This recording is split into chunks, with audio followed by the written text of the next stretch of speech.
ओम अज्ञानतिमिरन्धस्य ज्ञानाञ्जनशलाकया चक्षुरुन्मीलितं येन तस्मै श्रीगुरुवे नमः। नमो यं विष्णुपादाय कृष्णपृष्ठाय भूतले श्रीमती जयपताका स्वामिनिति नामिने। नमो आचार्यपादाय निताय कृपाप्रदायिने गौरकथाधामदाय नगरग्रामतारिणे। नमो विष्णुपदाय कृष्ण पृष्ठाय भूतले श्रीमते भक्ति वेदांत स्वामिनिति नामिने।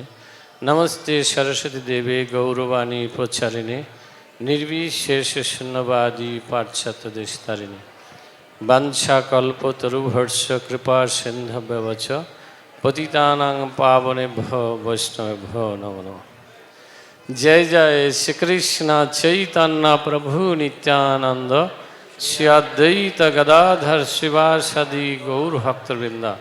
हरे कृष्णा कृष्ण कृष्ण हरे हरे, हरे राम राम राम हरे हरे। हरे कृष्ण। तो एक्चुअली आमी सीधा मायापुरे এই ব্যাস পূজা হওয়ার উদ্দেশ্যেই রওনা দিয়েছিলাম। তো কিন্তু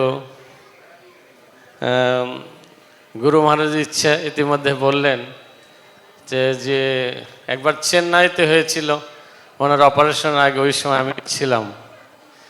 তো এইবার গুরুদেবের ইচ্ছাতেই এখানে দিল্লিতে কি নয়দা, যখন নামটা শুনলাম যে নয়দা, আর এতে নদিয়া আর মায়াপুর কোনো পার্থক্য নাই, নদিয়া নয়দা মানে নদিয়া।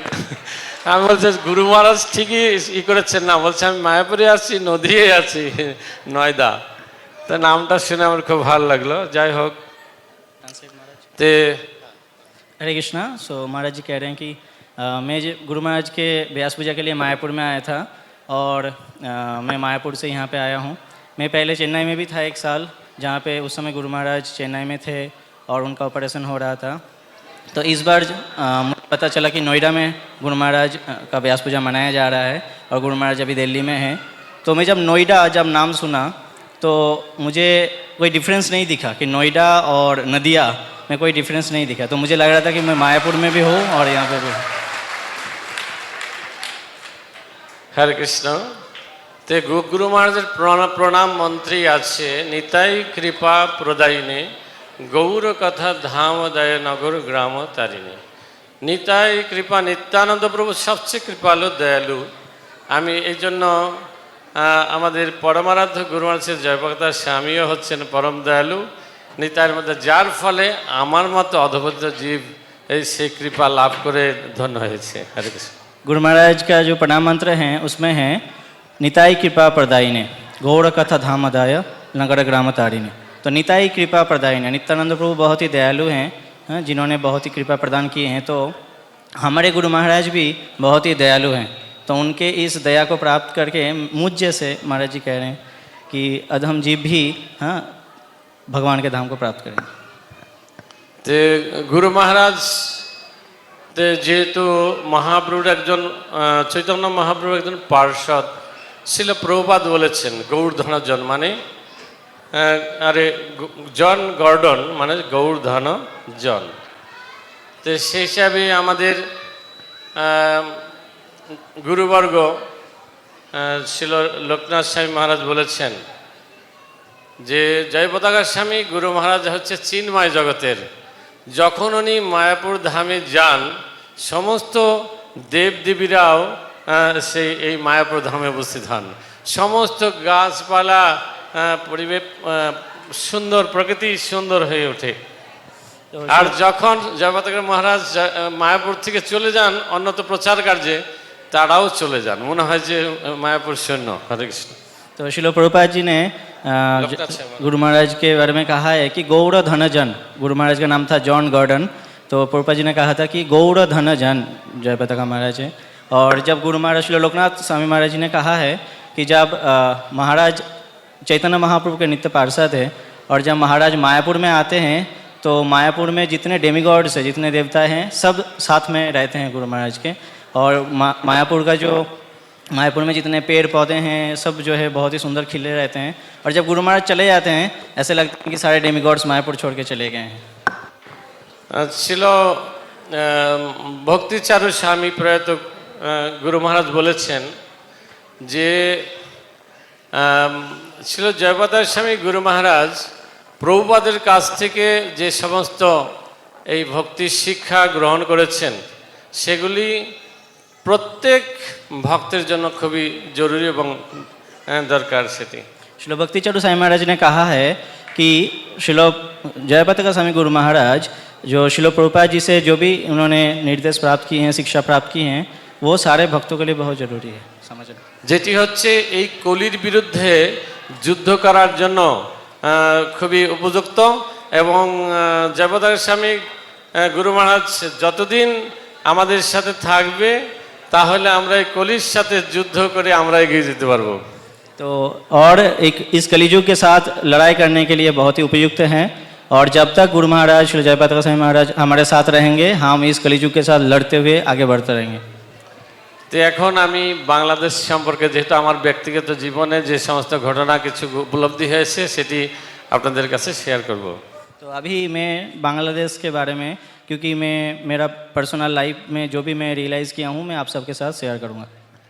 তো এখন বর্তমানে বাংলাদেশের দেশে গুরু মহারাজের শিষ্য শিষ্যা প্রায় 35 থেকে 40,000। तो अभी गुरु महाराज का जो डिसाइपल्स है, 40,000 হ্যাঁ। गुरु महाराज का जो डिसाइपल्स है बांग्लादेश में, तो 40,000 डिसाइपल्स है बांग्लादेश में गुरु। কিন্তু গুরু মহারাজ প্রথম দিকে যে সমস্ত পরিশ্রম করেছেন, নিজে বড় একটা গাড়ি ছিল, সেই গাড়ির মধ্যে কোনো থাকার জায়গা ছিল না, তখন এই গাড়ি নিজে ড্রাইভ করে সে অন্যত্র প্রচার করতেন। নিজে বড় একটা গাড়ি, অনেক বড় গাড়ি, সেই গাড়ির মধ্যে থাকা খাওয়া সব কিছু, টয়লেট বাথরুম সব গাড়ি, আর কোনো ছিল না।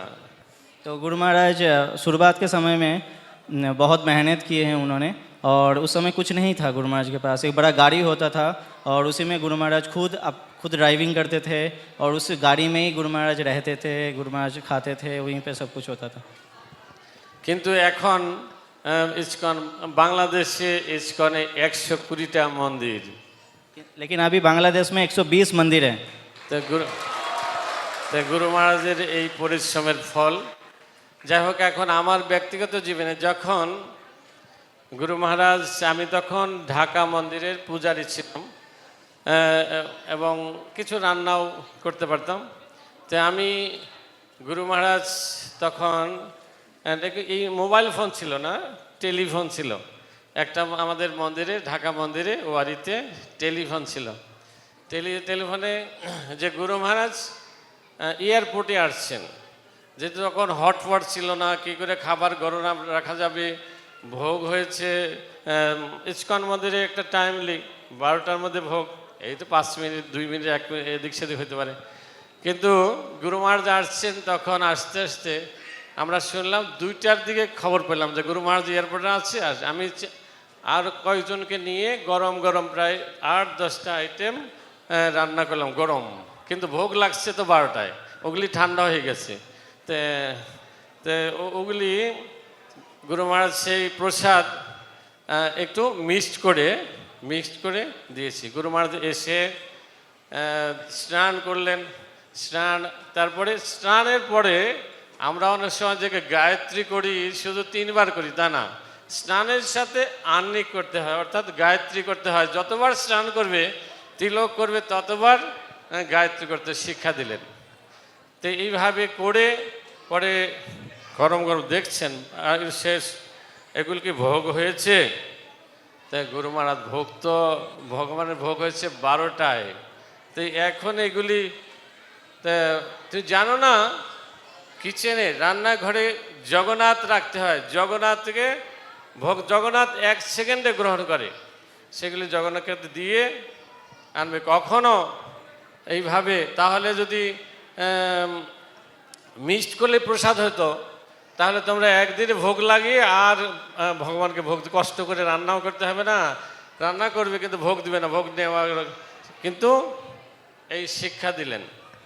तो एक बार मैं जब ढाका महाराज जी जब ढाका मंदिर में थे तो महाराज उस मंदिर में एक पुजारी थे और महाराज को कुकिंग भी आता था और उस समय मोबाइल नहीं होता था तो टेलीफोन होता था तो इसका कनेक्शन इतना अच्छा भी नहीं होता था तो पता नहीं चलता था कि कब गुरु महाराज आ रहे हैं और मंदिर 12 बजे बंद हो जाता है, प्रसाद भगवान को भोग लगता है 12 बजे। तो उस समय भोग लग के बाहर आ गया था और गुरु महाराज पहुँचे 2 बजे। तो महाराज जी कुछ और भक्तों को लेके लगभग 8-10 आइटम उन्होंने बना लिए थे और क्योंकि दोबारा तो भोग लगा नहीं सकते, टेम्पल क्लोज हो गया है, तो उन्होंने क्या किए थे जो ऑलरेडी प्रसाद था तो उसी को ही मिक्स कर लिए थे इसमें। फिर गुरु महाराज आए, गुरु महाराज ने नहाए, नहाने के बाद जैसे हमें पता है कि हम 3 गायत्री करते हैं, लेकिन गुरु महाराज ने दिखाया ये शिक्षा कि हम नहाते समय भी गायत्री करें, नहाने के बाद तिलक करने के बाद भी गायत्री किए। तो इस प्रकार से गुरु महाराज ने शिक्षा दिया। उसके बाद गुरु महाराज ने प्रसाद के लिए कहा तो महाराज ने प्रसाद का प्लेट जो है गुरु महाराज के पास लेके आए और गुरु महाराज ने पूछा कि ये क्या ऑफर्ड हुआ है, तो महाराज ने कहा कि नहीं गुरु महाराज, लेकिन हम लोग इसको मिक्स कर दिए हैं। तो गुरु महाराज ने कहा कि आप किचन में जगन्नाथ जी को रख सकते हैं, जगन्नाथ जी 1 सेकंड में एक्सेप्ट करते हैं भोग। तो इस तरह से गुरु महाराज ने वो शिक्षा दिया हमें। তো গুরু মহারাজ বিশেষ করে চৈতন্য মহাপ্রভু বলছে যে কি ভোজনে কি শয়নে কি বা জাগরণে অহর নিশি চিন্ত কৃষ্ণ বলহবদনে। তো সব সময় ভোজনের সময়, চলার সময়, খাওয়ার সব সময় গুরু মহারাজ এই কৃষ্ণ ভাবনা থাকেন। तो जैसे चैतन्य महाप्रभु कह रहे हैं कि हमें हमेशा कृष्ण का चिंतन करना है, तो गुरु महाराज खाते समय, सोते समय हमेशा कैसे कृष्ण का चिंतन करना है वो उन्होंने करके दिखाया है। তো গুরু মহারাজ প্রসাদ পেতে পেতে আমাকে জিজ্ঞাসা করছেন যে নবদ্বীপ, তখন তো নবদ্বীপ প্রভু, নবদ্বীপ তুমি জানো? আর গুরু মহারাজ নামও নবদ্বীপ তুমি জানো? বাংলা প্রবাদ একটা, কারণ উনি বাংলাও আপনারা জানেন খুব ভালো দক্ষ, বাংলাদেশে বাংলা ভাষায় লেকচার দেন। তো সেই জন্য বলছেন নাই কাজ খইবাজ, তুমি জানো? জানো নাই কাজ খইবাজ। হ্যাঁ গুরু মহারাজ, আমি তো তখন জানি না। বলছে তুমি বাঙালি জানো না, এটা বাংলা প্রবাদ, নাই কাজ খইবাজ। অর্থাৎ যদি কোনো কাজ না থাকে, দুইভাবে ব্যাখ্যা করলেন, যে কাজ না থাকে কি হলো মন খইয়ের মতো, খই যেমন ভাজার সময় বিক্ষিপ্ত হয়ে যায়, হ্যাঁ এদিকে দিশারে, কোনো কাজ না থাকলে এই জন্য মন বিক্ষিপ্ত হয়ে যায়, এই জন্য সবসময় সেবার মধ্যে যুক্ত থাকতে হয়। তো এই শিক্ষা দিলেন। তো এই জন্য গুরু মহারাজ বলছে সবসময় কোনো না কোনো সেবায় যুক্ত থাকবে, অর্থাৎ প্রসাদ পাওয়ার সময় সময় আমাদের শিক্ষা প্রদান করলেন। तो गुरु महाराज ने एक बांग्ला जो उन्होंने कहा था, प्रोवर्ब्स कहा था, तो नाई कास खुई घास, कि जब महाराज जी को पूछा था गुरु महाराज ने कि आप जानते हो ये इसका मतलब क्या है, तो महाराज ने कहा नहीं गुरु महाराज मैं नहीं जानता। तो गुरु महाराज ने पूछा अरे आपको बांग्ला नहीं जानते, बांग्ला प्रोवर्ब है? तो फिर गुरु महाराज ने इसको 2 तरह से व्याख्या किए थे। उन्होंने कहा कि जब मन फ्री रहता है तब मन जो है अलग अलग जगह में ये विक्षिप्त हो जाता है, फैल जाता है, तो इसलिए हमेशा हमें मन को भगवान में केंद्रित रखना चाहिए। তো আমি একটা লীলা বলবো, রীতা সেবী মাতাদের লেকচার থেকে শুনেছি। বিশেষ করে গুরু মহারাজ উনিও নিজে বলেছেন, আমি যেদিন লেকচার দেই, যে যখন গুরু মহারাজের কোনো কারণে যদি গুরু মহারাজের প্রণাম মন্ত্র বা গুরুদেবকে স্মরণ থেকে ভুলে গেলাম, ওই দিন লেকচারটা ভালো হবে না। তখন একটা কাহিনী বলছিলেন, একজন গুরুদেব শিষ্যকে পরীক্ষা করেছিলেন যে তুমি ভালো করে এই মন্ত্রগুলো শিখো, এই করো, সব শিখো। কিন্তু সব শিখেছে, গুরু মহারাজ পরীক্ষা নিয়েছেন, বলছে কি করে পরীক্ষায় তুমি পাস করবে? এই গাছের পাতাগুলো যদি ঠিক থাকে তাহলে এই পাতা মানে তার মন্ত্র ঠিক হয়েছে। কিন্তু সে একদম তটস্থ সুন্দরভাবে মন্ত্র উচ্চারণ করেছে, উচ্চারণ করলেও সব পাতাগুলো ঝরে গেছে। তখন গুরুদেব বলছেন, গুরুদেব সে শিষ্য ভয় পেয়ে গেছে, গুরুদেব আপনার নির্দেশে আমি তো সব মন্ত্রগুলি একদম তটস্থ করেছি, মুখস্থ করেছি, ভালোভাবে উচ্চারণ করেছি, কেন গাছের পাতাগুলো পড়ে গেল? বলছে তুমি আমাকে স্মরণ করেছিলে? না গুরুদেব, এই জন্য পাতা ঝরে গেছে, মানে জিরো। তাই জন্য গুরুদেবকে ছাড়া সমস্ত কর্ম জিরো। এই জন্য এইবার যে বলো দেখবে সব ঠিক হয়ে যাবে। তখন থেকে ঠিকভাবে প্রথমেই গুরুদেবের প্রণাম মন্ত্র বললেন, এবং গুরুদেবকে স্মরণ করে আর সমস্ত পাতা একটা পাতাও পরে মাটিতে পড়ে নাই, অর্থাৎ এই জন্য গুরু কৃপা ছাড়া কোনো কিছু সমস্ত গুরুর শক্তি। যাই হোক, তো আমাদের অনেক প্রিচার আসছে, আমরা আরও শুনব। তো আমার ভুল ত্রুটি ক্ষমা সুন্দর দৃষ্টি দেখবেন। এবং আজকে পরমারাধ্য গুরু মহারাজের 75তম ব্যাস পূজায় প্রার্থনা করি। আরও অনেক পয়েন্ট ছিল, গুরু মহারাজ অন্তর্যামী, আমার ব্যক্তি জীবনে সেটা অনেক পরীক্ষা হয়েছে। তো সেই জন্য গুরু মহারাজ যেন আজকের দিনে কৃপা করেন ওনার এই শুভ ব্যাস পূজায়, যে বাকি দিনগুলি আপনার নির্দেশ মতো আপনার আজ্ঞা পালন করে যেন প্রচার কার্যে গুরুবর্গের বা শিল প্রভুপাদের মিশনকে এগিয়ে নিয়ে যেতে পারি। হরে কৃষ্ণ। এবং সমস্ত বৈষ্ণবদের চরণে প্রার্থনা করি, বাঞ্ছা কল্প তর হর্ষ কৃপা সিন্ধু পতিতানাং পাবন বৈষ্ণব। सो महाराज अभी कह रहे थे कि गुरु महाराज ने एक बार कहा था कि अगर मैं कभी लेक्चर देता हूँ और मैं अपने गुरुवर्ग को प्रणाम करना भूल जाता हूँ तो उस दिन लेक्चर अच्छा नहीं होता।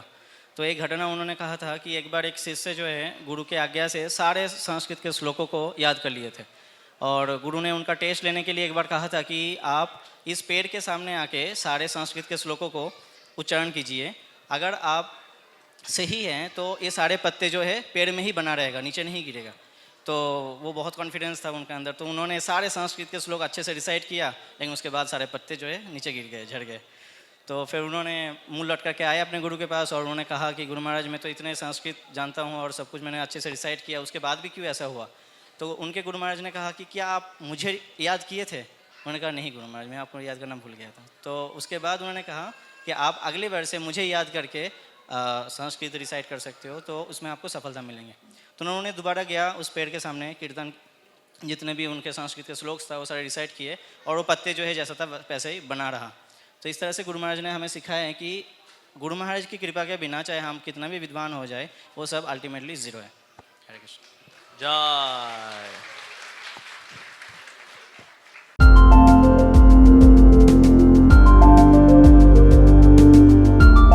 Thank you for watching our videos. Be sure to subscribe to our channel.